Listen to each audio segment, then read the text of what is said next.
Hello guys, आज चाहिँ म तपाईँहरूलाई यस्तो खतरा चिज देखाउँछु। हेर्नु है त, म के लिएर आउँछु। यहाँ छ प्याज, प्याजको सुकेको पात। मैले चाहिँ यसलाई घाममा सुकाएको थिएँ। 3-4 दिनसम्म त सुकेन, 4-5 दिन लाग्यो होला। अनि मजाले घाममा सुकाएँ मैले यो प्याजको पात। अनि म लिएर जाँदैछु। हेर्नु है त।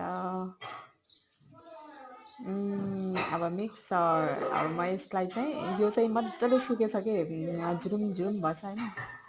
अब यसलाई चाहिँ म मिक्सरमा हालेर मैले फेरि एउटा हातले मात्रै काम गरिरहेको थिएँ कि एउटा हातमा क्यामेरा थियो। अन्त यो राम्रोसँग हाल्नै नमिल्यो कि अनि सबै तलतिर झऱ्यो।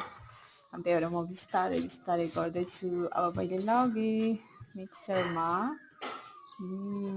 मैले बन्द गरिसकेँ। अब चाहिँ म के गर्छु भनेर मिक्सर मिक्स गर्दैछु मैले अन गरेँ। अब हेर्नु है त, मैले ग्राइन्ड गरिसकेँ। कस्तो हुन्छ म तपाईँहरूलाई देखाउँछु है त। तपाईँहरूलाई चाहिँ यो आइडिया थाहा थियो कि थाहा थिएन? मैले चाहिँ यो मैले क्रिएट गरे हो कि, तर मैले कति युट्युबतिर पनि सर्च गरेँ होइन। मैले यसको लागि चाहिँ के गर्ने भनेर मैले थाहै पाएको थिएन। हेर्नु न, मैले बनाइसकेँ, कस्तो राम्रो पेस्ट भएको क्या। अब यो पछि बिस्तारै बिस्तारै हालेर खाना हुन्छ होला नि भनेर क्या।